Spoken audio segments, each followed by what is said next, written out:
تو اللہ نے مال جمع کرنے کی کبھی نہیں ابھارا. ہاں جمع کر لیا تو جائز کہا اسلام نے، لیکن اصل اللہ والوں کا طریقہ کیا رہا؟ فرمایا کہ جو بچے دے دو، قل العفو، کھاؤ پیو بچے دے دو. یہ اللہ والے اس سے بھی بڑے پوزیشن پہ تھے. جو بچے وہ تو دیتے ہی تھے، جو نہیں بچے وہ بھی قرض لے کے دیتے تھے. جو نہیں بچے وہ بھی قرض لے کے دیتے تھے. اس وجہ سے قرض دار ہو جاتے تھے. اللہ کے رسول صلی اللہ علیہ وسلم کی وفات ہوئی. اس دن چراغ جلانے کے لیے تیل نہیں تھا.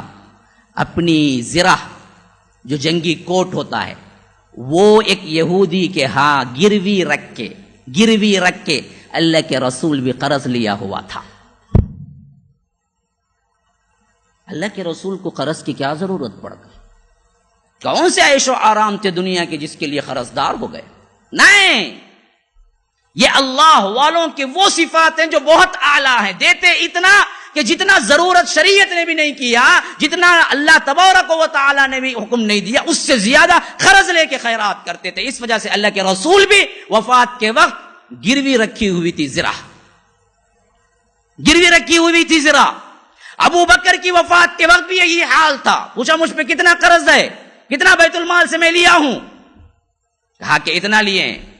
کہا کہ میرا گھر بیچو، میرے بعد ترکے میں میرا قرضہ ادا کرو، پھر اس کے بعد وراثت میں تقسیم کرو. ابو بکر کو کیا ضرورت پڑ گئی تھی؟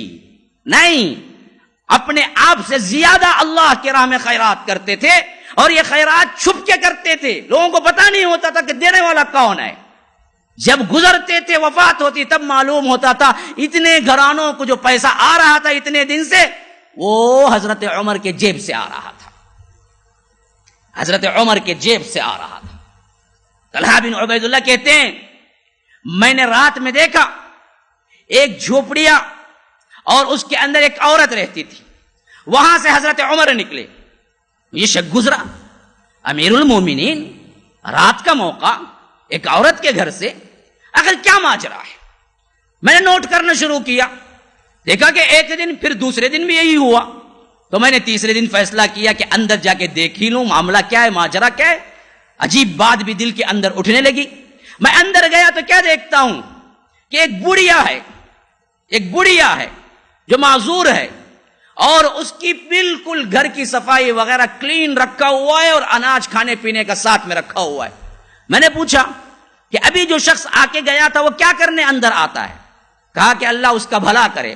اس کو پتا نہیں تھا کون آ رہا ہے. اس نے کہا کہ اللہ بھلا کرے. اس سے پہلے بھی ایک شخص آتا تھا اور وہ میری پورے گھر کی صفائی کرتا تھا اور پوچھتا تھا اماں جان آج کا سودا کیا ہے. پھر اس کے بعد جو میری ضرورت ہے وہ لا کے رکھ دیتا تھا. پھر اس کے بعد کچھ مدت ہوئی، وہ آنا چھوڑ دیا تو دوسرا بندہ آنے لگا. پھر اس کے بعد وہی کام وہ بندہ کر رہا تھا، اور وہ بھی ہمارے پورے گھر کی صفائی کرتا ہے، اور اس کے بعد پوچھتا ہے اماں جان آپ کو ضرورت کیا ہے. جو ضرورت کی چیزیں ہوتی ہیں وہ لا کے رکھ کے مجھے چلا جاتا ہے. یہ ہر دن کا معاملہ ہے. میں نے کہا کہ ہائے میری ماں مجھے گم کرے، میں نے کس پہ اپنے آپ کو، اپنے خیالات کو برباد کیا تھا. یہ عمر ہے، اور اس سے پہلے آنے والا ابو بکر ہے.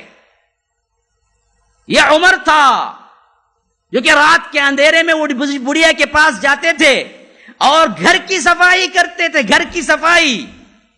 پھر اس کے بعد ضرورت کی چیزیں رکھتے تھے. پھر کہتے تھے کہ اماں جان کچھ چاہیے تو دوسرے دن بتا دینا. اور اس سے پہلے یہی چھپ چھپا کے ابو بکر کر رہے تھے. جب ابو بکر گزرے تو 2-3 دن کا وقفہ ہو گیا آنے میں حضرت عمر کو.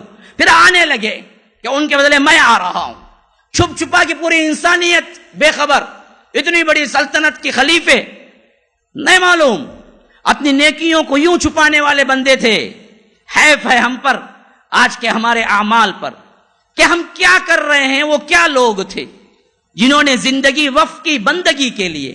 ہم بھی کیا لوگ ہیں جو کہ بندگی وقف کی زندگی کے لیے، اس دنیا کے لیے ہم نے اللہ کی بندگی کو ٹھکرایا. یہ وہ لوگ تھے جنہوں نے اپنی بندگی کو اللہ تبارک و تعالیٰ کے لیے سب کچھ چھوڑ دیا. یہ وہ لوگ ہیں. ایک ایک لمحہ پڑھتا ہوں تو رونگٹے کھڑے ہو جاتے ہیں. ان لوگوں کا یہ حال تھا تو ہمارا کیا ہوگا؟ ہمارے پاس کون سی چیز ہے؟ نہ دنیا اچھی ہے، نہ دین اچھا ہے، نہ نمازیں اچھی ہیں، نہ زکوٰۃ اچھی ہے، نہ عمرہ اچھا ہے، نہ حج اچھا ہے، نہ معاملات اچھے ہیں، نہ خیرات اچھے ہیں، پھر کس بنیاد پہ ہم کہیں کہ ہم جنتی ہیں؟ پھر کس بنیاد پہ ہم لالچ کریں کہ اللہ تبارک و تعالی ہمیں جنت بھیج دے گا؟ یہ تو وہ اصحاب ہیں جنہوں نے سب کچھ پایا، صرف اتنا نہیں پایا بلکہ اللہ کے رسول صلی اللہ علیہ وسلم کی زبان مبارک سے بار بار پایا کہ تم جنتی ہو، تم جنتی ہو، تمہارے محل کو دیکھا ہوں، تمہارے حور کو دیکھا ہوں، تمہارے فلاں محل کو میں نے دیکھا، تمہاری آواز کو جنت میں سنا۔ پھر بھی ان کا زہد، ان کا ورع، ان کا تقوی اتنا اونچا تھا کہ کہہ رہا تھا اس وقت بھی، عمر عمر آج تیری مملکت ہلاک ہو رہی ہے، اب رب العالمین ہے، اس سے فیصلہ ہوگا، برابری میں چھوٹ جاؤں تو بھی بس ہے مجھے، برابری میں چھوٹ جاؤں تو بھی بس ہے مجھے۔ آخر مسلمانوں اس پر بھی کبھی غور کرو نا، صرف دنیا داری پر ہی غور کریں گے، صرف بزنس پر ہی غور کریں گے، کس اپنی منمانی عیش و عشرت پر ہی غور کریں گے؟ کبھی ان باتوں پر بھی غور کرو، کون سی زندگی ہم گزار رہے ہیں، وہ کون سی زندگی گزار کے گئے ہیں؟ واقعات سننے کے لیے نہیں ہیں، واقعات عبرت کے لیے ہوتے ہیں۔ ذرا بیٹھ کے ٹھنڈے دل سے غور کرو، آخر یہ دنیا کیا ہے؟ عمر جیسی شخصیت منو مٹی کے اندر چلا گیا تو کیا ہم نہیں جانے والے؟ ہمارے لیے کوئی اور جگہ ہوگی؟ کیا ہمارے جسموں پہ مٹی نہیں پڑے گی؟ کیا ہمارے جسموں کو مٹی نہیں کھائے گی؟ کیا ہمارے جسموں کے اندر کیا ہے ٹکڑے ٹکڑے کیڑے نہیں پڑیں گے؟ کیا ہمارے جسموں کے اندر کیا ہے درندے نہیں کھائیں گے؟ سام بچھو نہیں چلیں گے؟ یہ سب کچھ ہونا ہے تمہارے بھی جسموں کے اندر، خبر تنگ نہیں ہوگی، پھسلیوں کی پھسلیاں یوں نہیں جڑ جائیں گی۔ ہم کیا، ہماری حیثیت کیا؟ سید الانصار کون ہے؟ سید الانصار معاذ بن جبل، پتا ہے آپ کو؟ جب ان کی وفات ہوئی تو اللہ کے رسول نے کہا کہ کچھ دیر کے لیے خبر تنگ ہو گئی تھی ان پر، جن سے اس پسلی کی ہڈیاں اس پسلی کے اندر پیوست ہو گئی۔